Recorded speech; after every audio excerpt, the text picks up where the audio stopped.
Bienvenue dans cette émission consacrée aux élus du cœur. Les élus du cœur, ce sont deux maires qui mobilisent leur ville, leur population, et qui se mobilisent eux-mêmes pour venir en aide à une association formidable qui s'appelle Mécénat et Chirurgie Cardiaque. Mécénat et Chirurgie Cardiaque, c'est une association qui permet de sauver la vie d'enfants qui sont atteints de malformations cardiaques, qui ne peuvent pas être opérés dans leur pays d'origine, qui sont rapatriés en France et opérés et sauvés ici.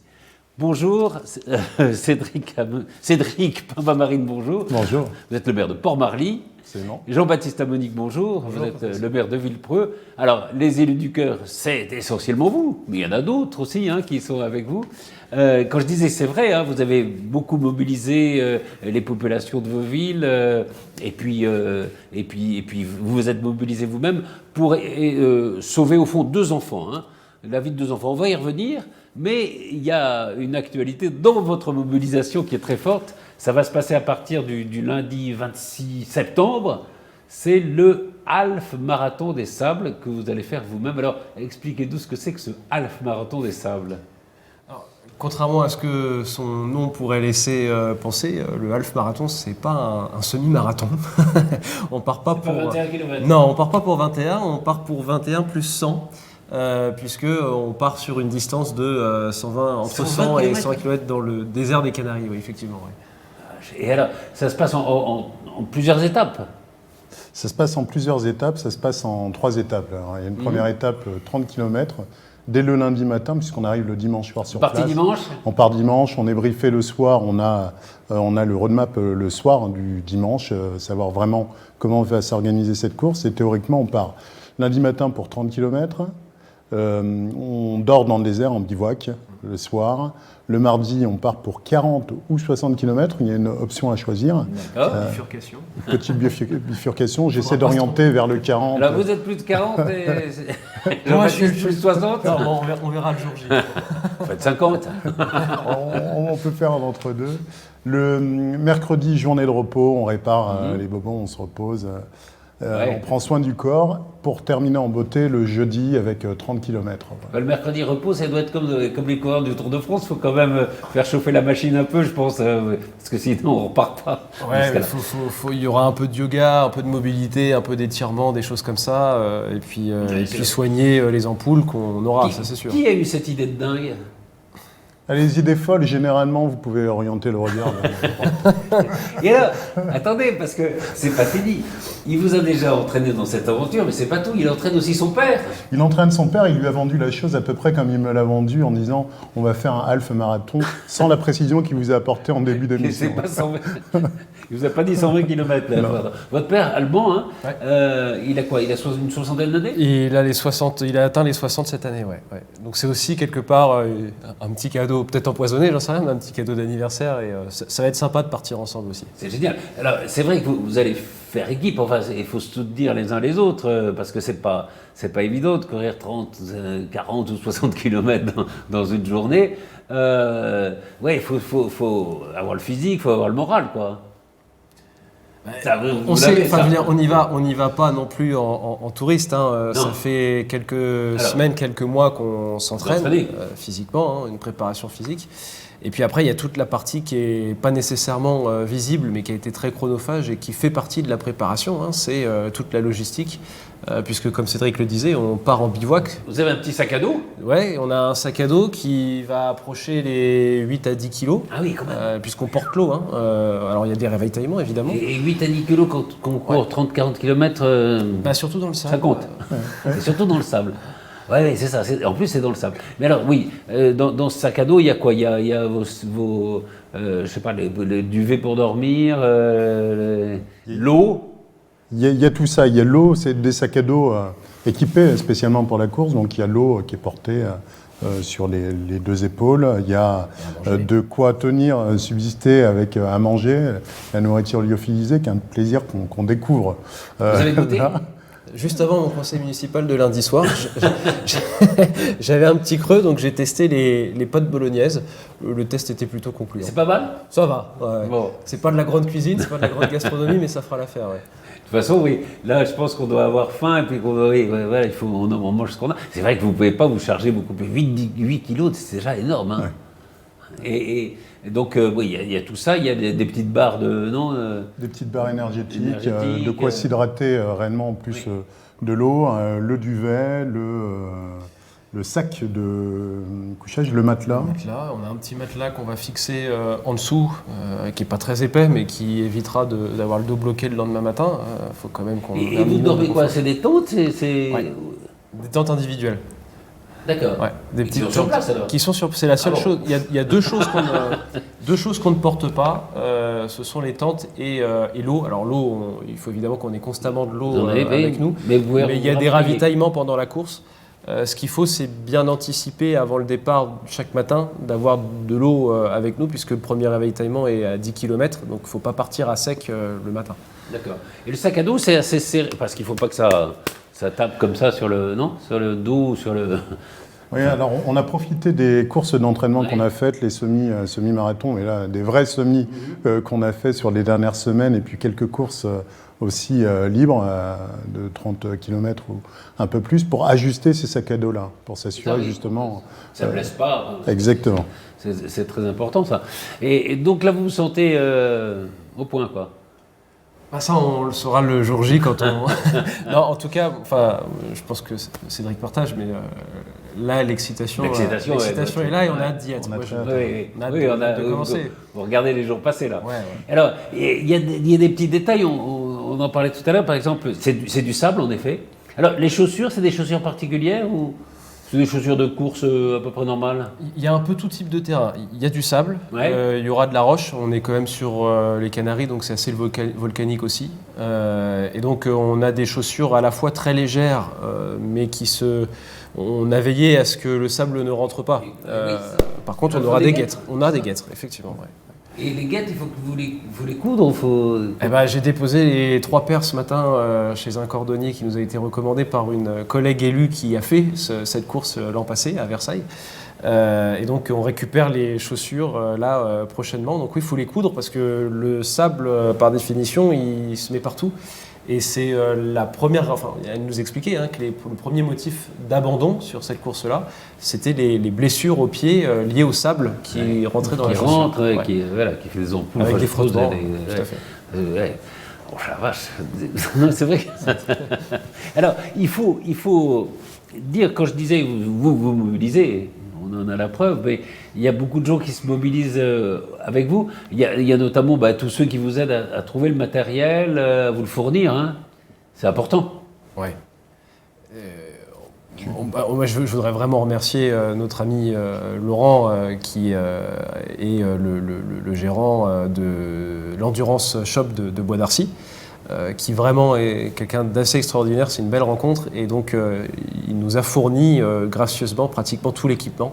On part avec des bâtons, avec des duvets, on avait déjà nos chaussures mais aussi sur la nutrition, il nous a accompagnés, donc on a des dotations de partenaires, je pense à la marque Baou, à la marque Thai Energy, qui nous permettent d'avoir des petites barres de céréales, des petits gels aussi à prendre de temps à autre et puis de l'hydratation, tout ce qui nous permettra aussi de compenser les sels minéraux qu'on va perdre lorsqu'on va transpirer sous les 30 et quelques degrés. Ouais. Décathlon pour les repas aussi Décathlon pour les repas, tout à fait. Ah oui. Décathlon pour les repas, Décathlon plaisir, donc sur le territoire, là, ici. Je les ai contactés parce que j'ai eu l'occasion de travailler chez eux il y a quelques années. Ah bon. Et mon ancien responsable chef de rayon, Montagne, était encore là. Donc quand je l'ai eu au téléphone, il m'a dit Banco, on vous fait une dotation. Donc c'est vrai que... Non, mais c'est beau. Alors, ils le font aussi parce que c'est vous. Et puis parce que c'est aussi mécénat et chirurgie cardiaque, on va en reparler après. Vous avez pris des conseils auprès de gens qui ont fait ces marathons du sable? Oui, on a eu l'occasion de prendre quelques conseils, notamment une élue de Audrey, qui est élue à Poissy. Audrey, oui, qui s'occupe de la jeunesse à Poissy. Exactement, qui est une élue formidable, qui l'a faite, si ce n'est l'an dernier, l'année juste avant, et qui est revenue avec quelques conseils, qui a bien voulu partager avec nous quelques conseils qui nous seront bien utiles pour s'assurer de terminer la course dans un état correct. Vous étiez des marathoniens avant de partir dans cette aventure? Autant jadis, oui. Cédric, oui. J'ai couru, j'ai eu l'occasion de faire un marathon sur Paris, quelques courses, quelques semis de manière régulière et puis de manière plus espacée avant de reprendre sérieusement d'entraînement pour ce défi-là. Jean-Baptiste, ouais, vous avez non, moi la course c'est assez récent, ça date d'il y a 2 ans. J'ai fait mon premier marathon, le marathon de Paris, je l'ai fait cette année, en avril dernier. Bon, ça s'est pas trop mal passé, mais j'ai plus d'affection pour le trail. D'accord. Course à pied sur route, c'est pas ce qui me branche le plus, mais voilà, on a déjà couru. Oui, de toute façon, il faut quand même avoir fait un peu de sport avant de se lancer dans une aventure comme ça. Et votre père? Mon père fait beaucoup de sport. Il a repris la course à peu près en même temps que moi. Je l'ai croisé, il est bien. Hein, oui, c'est le plus affûté des trois, oui. je pense. Ouais. En tout cas, il a beaucoup de fond. Grand randonneur, grand marcheur. Il fait beaucoup de vélo. Voilà, je sais que quand il est justement dans son entreprise le midi, il fait du sport aussi. Donc, il est en forme. Ouais. Les populations, les gens de Villepreux, de Port-Marly, ils le savent évidemment hein, que vous allez faire ça. Comment ils voient ça? Ils sont fiers? Il y a un réel engouement, il y a de vrais soutiens. C'est une aventure qui lie à l'amitié qu'on partage. Oui, c'est l'amitié que vous avez ensemble. Depuis des années, qui n'est pas si fréquente que ça dans le monde dans lequel on évolue, mais une amitié réelle. La famille avec Alban qui vient, et puis vraiment des rencontres avec des personnes au grand cœur. On sent que dans nos populations, il y a ça aussi qui est nourri. Elles ont tout de suite adhéré au principe, à l'aventure, et donc cette aventure, finalement, on la vit avec tout ce monde-là autour de nous, ce qui nous donne une énergie folle là pour... Alors, ce qu'on attend avec impatience, parce que TV78 est partenaire de cette opération, vous allez nous envoyer des images, voilà, vous nous direz dans quel état vous êtes chaque soir, comment ça se passe, qu'est-ce qui vous a surpris, qu'est-ce qui a été le plus dur, qu'est-ce qui a été plus facile peut-être que vous ne le pensiez. Ça va être génial, ça, on va voir presque en temps réel vos réactions. Donc nous aussi, on est impatients que vous partiez. Vous partez dimanche. Alors, ça permet de dire qu'il y a eu déjà beaucoup d'actions. Dimanche soir, il y a un concert chez vous, à Villepreux. Oui, tout à fait. Alors, c'est une action en plus qui se veut dans la prolongation des Journées du patrimoine, puisqu'on va être accueillis dans un magnifique morceau de patrimoine de la ville, qui est le domaine de Grand Maison, qui est un domaine privé. Magnifique. Et donc, les propriétaires nous font l'honneur et le plaisir d'ouvrir leurs portes gracieusement pour un concert du cœur au profit de Mécénat Chirurgie Cardiaque. C'est la maîtrise de trappe de l'association de promotion de la musique en quartier prioritaire qui sera là. Et donc là, oui, ça va être un beau moment. Orso Chetoshin, d'ailleurs, sera présent. Orso Chetoshin, disons, le directeur général de Mécénat Chirurgie Cardiaque et le fils. Et le fils, on parlait d'histoire de famille. Il y en a une belle aussi au sein de Mécénat entre Orso et sa maman, qui est la fondatrice, effectivement. Ouais. Absolument. Donc c'est le dimanche à 18h30. C'est le dimanche à 18h30. Alors, ça, c'est une des actions parce que derrière tout ça, derrière votre mobilisation, derrière le marathon des sables, le half-marathon des sables, il y a l'idée, c'est de récolter de l'argent. Parce que opérer, le but c'est de sauver 2 enfants, hein, un par ville au fond. Exact. Il faut trouver combien, ça coûte à peu près combien? 20 000 euros, c'est ça? Un peu plus? 24 000 euros, 24 000 c'est 12 000 euros par enfant. C'est ça. Donc l'idée c'était de récolter 24 000 euros pour sauver ces 2 enfants, 2 villes pour 2 vies. Ouais. Et donc il y a eu ce concert en est une. Il y a aussi un dîner de gala avec des ventes notamment de tableaux aux enchères, avec des gens qui sont venus, qui étaient extrêmement généreux, tous, et qui vous a permis de récolter 9 000 euros. 9 000 euros. Ouais, on fait 9 000 euros sur le gala qui s'est tenu aux Pyramides, où là aussi on a été accueillis. Chez Cédric, presque. Dans la ville de Cédric, à Port-Marly. Et c'est vrai que déjà on était assez heureux parce qu'on a réussi à rassembler des personnes de milieux et d'horizons vraiment différents. Oui, il y avait des chefs d'entreprise, il y avait des sportifs, il y avait des ministres, des parlementaires, des personnes qui venaient à aucun titre, hein, juste qui se sont retrouvées dans notre démarche. Et donc 9 000 euros collectés sur ce gala, ça veut dire que rien que le gala, c'est presque un enfant de sauver. Oui. Et donc moi je doute pas qu'on arrivera à faire les deux. Il reste encore un petit effort à faire, mais on arrivera à atteindre. Vous en avez un sûr, non, pour l'instant? Aujourd'hui on en a un sûr. Hein, ouais. On peut dire ça comme ça. On peut dire ça comme ça. Il y a une autre chose qui est très importante, je le disais, Mécénat Chirurgie Cardiaque sauve des enfants qui ne peuvent pas être opérés dans leur pays d'origine parce qu'il n'y a pas les moyens médicaux et techniques. Donc il faut les accueillir en France, il faut des familles d'accueil. Ça, c'est très important d'en parler parce que c'est pas évident hein, de se dire je vais accueillir un enfant. Ça dure combien de temps à peu près l'accueil Plusieurs mois. Plusieurs mois, oui. Hein entre 2 à 4 mois. 4 mois, le temps de l'accueillir, de préparer l'opération, les suites opératoires. Francine Leca, qui est cette femme formidable, qui était la première chirurgienne cardiaque femme hein, en France, et qui est spécialisée dans la chirurgie cardiaque des enfants, quand elle en parle, elle en parle avec tellement d'allant et de passion que c'est formidable. Mais elle dit, et je crois que c'est vrai, les familles d'accueil, une fois qu'ils voient que l'enfant qu'ils ont pris en charge a été sauvé, ils ont un plaisir, un bonheur indicible presque. Hein. Mais il faut trouver ces familles. Il semblerait qu'il y en ait une de trouver à Port-Marly déjà. Il y en aura certainement une qui a été identifiée à l'occasion du gala, parce que le gala a été organisé aux Pyramides, donc chez Alexandre Fengol, qui nous a fait l'amitié de nous recevoir. Donc, qui est le directeur de... Absolument, le propriétaire des lieux. Propriétaire des Pyramides. Et il se pourrait qu'avec son épouse, ils accueillent un enfant. Bon, ils seront bien. Ils sont... Ils veulent le mettre dans les Pyramides. Il y a une piscine formidable, il y a les meilleures conditions d'accueil. Non, mais ça c'est génial. Je disais ça parce que c'est vrai que des gens peuvent hésiter, quoi, ce qui se comprend, mais je crois que d'après tous les témoignages qu'on peut recueillir, c'est vrai que le bonheur que reçoivent ces familles est très fort. Il y a eu d'autres actions. Hein. Alors, au fond, l'histoire a commencé parce que vous avez rencontré Francine Leca, la fondatrice de Mécénat et Chirurgie Cardiaque, sur une étape du Tour de France qui passait à Villepreux, c'est ça ? Ouais, c'est ça. En fait, on a la chance à Villepreux depuis quelques années d'avoir le tour qui passe dans notre village. Et au moment où la caravane passe, je vois cette voiture logotée Mécénat Chirurgie Cardiaque qui tourne, qui sort en fait du parcours, qui d'ailleurs va direction Grand Maison, là où on accueillera le concert. Et j'étais avec quelques élus à ce moment-là et on se dit mais qu'est-ce que c'est que cette voiture qui sort de... Donc en tant qu'élu, on fait notre boulot, on interpelle, je crois même qu'il y avait un agent de police municipale avec nous. On dit, donc on commence un petit peu à discuter et puis donc il y avait Orso qui était au volant et puis Madame Leca, Francine qui était à côté.